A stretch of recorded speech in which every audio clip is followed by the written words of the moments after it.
ඉතින් traction control තියෙන්නේ වාහන වල විතරද? නෑ බයික් වලත් තියෙනවා.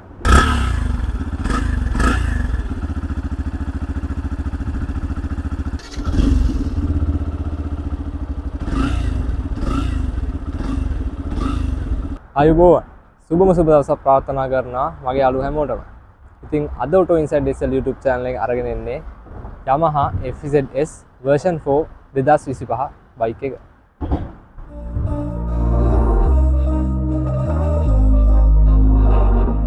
We were sparks on quiet streets, two hearts finding where to meet. But life pulled us apart, left me talking to the dark. If I called you tonight, would it feel the same? Or have we both moved on to different names? Take me back to the start, before the quiet and the scars. When the world felt small and your hands felt warm. Yamaha FZ bike නිෂ්පාදනයේ අතීතය පිළිබඳව කතා කළොත් FZ version 1 bike එක හඳුන්වා දුන්නේ 2008 වර්ෂයේදී. Yamaha සමාගම 150cc කාණ්ඩයට මැචිස්මෝ පෙනුම හඳුන්වා දුන්නේ මේ බයික් එකෙන්. එවකට තිබූ ලොකුම ටයර් එක සහ මස්කියුලර් ඩිසයින් එක නිසා මේ ෂණිකව ජනප්‍රිය වුණා. ඊට පසුව FZ version 2 බයික් එක හඳුන්වා දුන්නේ 2014 වර්ෂයේදී FI fuel injection තාක්ෂණය හඳුන්වා දුන්නේ මේ බයික් එකෙන්. එන්ජින් කැපැසිටි එක 153cc සිට 149cc තෙක් මදක් අඩු වුණා. නමුත් බ්ලූකෝ තාක්ෂණය නිසා ඉන්ධන පිරිමැස්ම ඉහළ ගියා. FZ version 3 බයික් එක හඳුන්වා දුන්නේ 2019 වර්ෂයේදී. බයික් එකේ පෙනුම සම්පූර්ණයෙන්ම වෙනස් වුණා version 2 එකට වඩා. වඩාත් පළල් පෙනුමක් ඇති ටැංකිය සහ LED headlights එක මෙයට හේතු වුණා. මීට අමතරව ආරක්ෂාව සඳහා සිංගල් channel ABS පද්ධතිය මේ බයික් එකට එකතු කරා. FZ version 4 බයික් එක 2023 වර්ෂයේදී හඳුන්වා දුන්නා. දැනට වෙළඳපොලේ ඇති නවතම මාදලිය මෙයයි. version 3 එකට වඩා වෙනස් වූ LED headlights මෝස්තරයක් සහ ආරක්ෂාව සඳහා traction control වැනි නවීන විශේෂාංග මෙයට ඇතුළත් කර තිබෙනවා. ඉතින් FZ කියන්නේ අවුරුදු 15කට වඩා වැඩි කාලයක් ලංකාවේ විශ්වාසය දිනාගත්ත බයික් එකක්. ඉතින් අපි දැන් බලමු මේ බයික් එකේ front view එක මොන වගේද කියලා. version 3 මොඩල් එකට වඩා සම්පූර්ණයෙන්ම වෙනස් වුණ aggressive පෙනුමක් මේ බයික් එකට ලබා දීලා තියෙනවා. මෙතන day time running light බලා ගන්න පුළුවන්. මෙතනින් sleek LED indicators බලා ගන්න පුළුවන්. මේ බයික් එකේ modern look එක තවත් වැඩි කරනවා. එතදින එයා intake එක මගින් බයික් එකට chrome finish එකක් ලබා දීලා තියෙනවා. front suspension විදියට telescopic forks බලා ගන්න පුළුවන්. ඉතාම ලස්සන ඩිසයින් කරලා තියෙනවා. ඒ වගේම මේ බයික් එකේ ඉස්සරහා සහ පිටුපස ටයර් සඳහා ඩිස්ක් බ්‍රේක් තමයි ලබා දීලා තියෙන්නේ. ඉදිරිපස රෝදය සඳහා සිංගල් channel ABS පද්ධතියක් ලබා දීලා තියෙනවා. ඒ වගේම traction control පහසුකම ලබා දීලා තියෙනවා. ඒ කියන්නේ බයික් එක වැස්ස වෙලාවේදී පාරේ ගමන් කරන විට පිටිපස්සේ රෝදය ලිස්සා යාමේ හැකියාව අවම කරලා තියෙනවා. සයිඩ් view එක ගැන කතා කරද්දී මෙතන උඩින්ම ලීටර් 13කින් යුත් ෆුවල් ටැංක් එක බලා ගන්න පුළුවන්. ඒ වගේම මේ බයික් එක ෆුල් ටැංක් ගහපුවම කිලෝමීටර් 650ක වගේ දුරක් එකවර යාමේ හැකියාව තියෙනවා. මෙතනින් Yamaha logo එක බලා ගන්න පුළුවන්. ඒ වගේම මෙතනින් 3D නිමාවකින් යුත් FZS කියන logo එක බලා ගන්න පුළුවන්. ඒ වගේම පහලින් version 4 badge එක බලා ගන්න පුළුවන්. ඒ වගේම මෙතන ටැංක් එකෙන් බයික් එකට මස්කියුලර් ලුක් එකක් ලබා දීලා තියෙනවා. එන්ජින් එක ගැන කතා කළොත් 149cc air cooled 2 valve engine එකක් තමයි අපිට බලා ගන්න පුළුවන් වෙන්නේ. ඒ වගේම 12.2ක horsepower ප්‍රමාණයක් RPM එක 7250දී බලාගන්න පුළුවන්. ඒ වගේම නිව්ටන්මීටර් 13.3ක ටෝක් එකක් RPM එක 5500දී බලාගන්න පුළුවන්. මේ බයික් එකට 5 ස්පීඩ් ගියර් බොක්ස් එකක් තමයි ලබා දීලා තියෙන්නේ. ඒ වගේම බ්ලූකෝ ටෙක්නොලොජි එක මේ බයික් එකට ලබා දීලා තියෙනවා. ඒ කියන්නේ ඉන්ධන පිරිමැස්ම සහ එන්ජින් කාර්යක්ෂමතාව උපරිම කරලා තියෙනවා.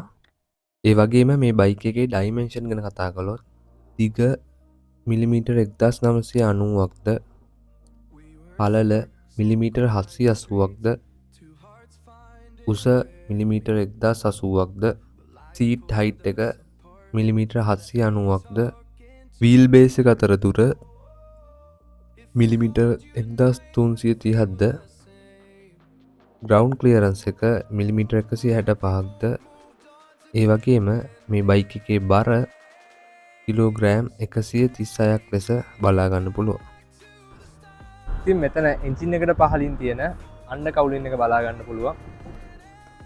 ඒක නිසා බයික් එකට ෆුල් ලුක් එකක් ලැබෙනවා වගේම එන්ජින් එකට හොඳ ආරක්ෂාවක් ලැබෙනවා. මේ බයික් එකේ තනි ෂීට් එකක් ආකාරයට තමයි මේ නිර්මාණය කරලා තියෙන්නේ. මදක් පළල් සහ ෆ්ලැට් ආකාරයට මේ නිර්මාණය කරලා තියෙනවා. ඒ වගේම රයිඩර්ට සහ පැසෙන්ජර්ටත් දීර්ඝ ගමන් වලදී පවා අපහසුතාවයන් නැතිව ගමන් කිරීමේ හැකියාව තියෙනවා. But your name still lives in my rhyme. Take me back to the start. Before the quiet and the scar. Brake light එක අනිත් වර්ෂන් වලට සාපේක්ෂව වෙනස් කරලා තියෙනවා. මෙහෙම පහළට ආපුවම අඟල් 17ක ටයර් එකක් තමයි බලා ගන්න පුළුවන් වෙන්නේ. ඒ වගේම රේඩියල් ටයර් එකක් නිසා හයි ස්පීඩ් යනකොට සහ වංගු ගන්නකොට වුණත් බයික් එකේ බැලන්ස් එක උපරිමයෙන්ම තියාගැනීමේ හැකියාව තියෙනවා. ඒ වගේම රියර් සස්පෙන්ෂන් ගැන කතා කරොත් මොනෝ ක්‍රොස් සස්පෙන්ෂන් තමයි බලා ගන්න පුළුවන් වෙන්නේ.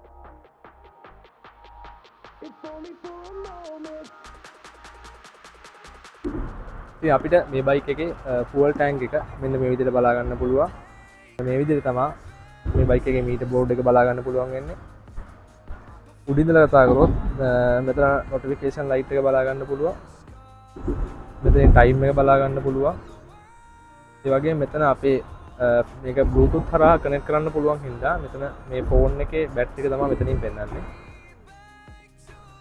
ඒ වගේම මෙතනින් මයිලේජ් එක බලා ගන්න පුළුවන්. මෙතනින් ස්පීඩෝමීටර් එක බලා ගන්න පුළුවන්. ඒ වගේම මෙතන ෆුවල් මීටර් එක බලා ගැනීමේ හැකියාව තියෙනවා. ඒ වගේම මෙතන දැන් මේ බයික් එක නියුට්‍රල් තියෙන හින්දා නියුට්‍රල් ලයිට් එක මෙතන වැටලා තියෙනවා.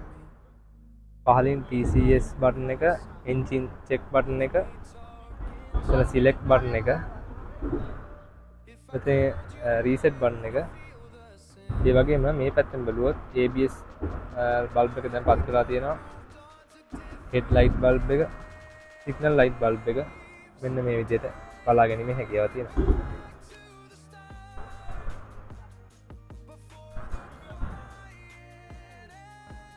ඉතින් මෙන්න මේ විදිහට තමයි මේ බයික් එකේ හැන්ඩල් එක බලා ගන්න පුළුවන් වෙන්නේ. මෙතනින් හෙඩ් සහ ඩිම් ලයිට් බලා ගන්න පුළුවන්. සිග්නල් ලයිට් කන්ට්‍රෝල්ස් බලා ගන්න පුළුවන්. වගේ මෙතන හෝන් එක බලා ගන්න පුළුවන්. ඒ වගේම දකුණු පැත්තේ කන්ට්‍රෝල්ස් වලට ගියාම මෙතනින් එන්ජින් ස්ටාර්ට් ස්ටොප් බටන් එක බලා ගන්න පුළුවන්. ඒ වගේම මෙතනින් සෙල්ෆ් ස්ටාර්ට් බටන් එක බලා ගන්න පුළුවන්. ඉතින් අපි දැන් බලමු මේ බයික් එකේ එක්සෝස් සවුන්ඩ් එක මොන වගේද කියලා.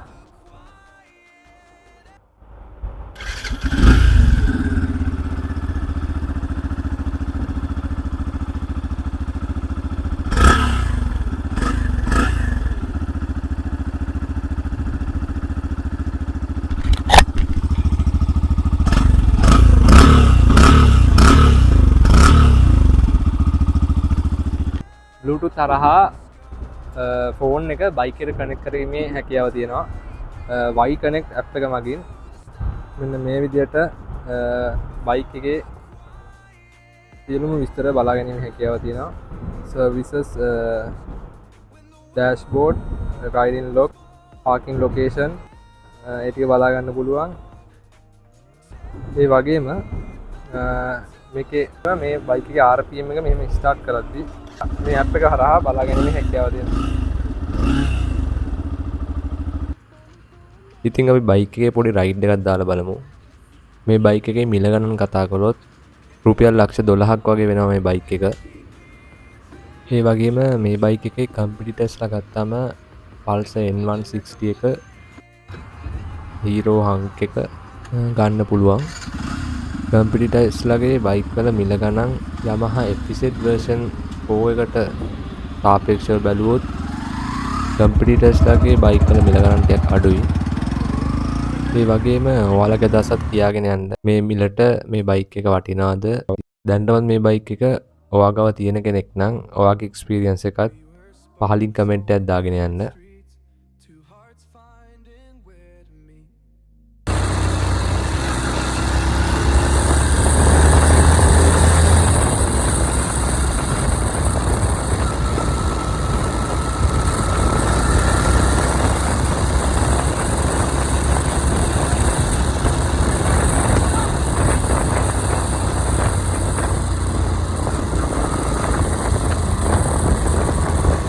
ඒ වගේම අපිට මේ රිවිව් එක සඳහා මේ බයික් එක දුන්න විනුර අයියව ආදරේ මතක් කරනවා. එහෙනම් තවත් හොඳ රිවිව් එකකින් නැවත හමු වන තෙක් අදට සමු ගන්නවා මේ ඔටෝ ඉන්සයිඩ් SA. ජය වේවා.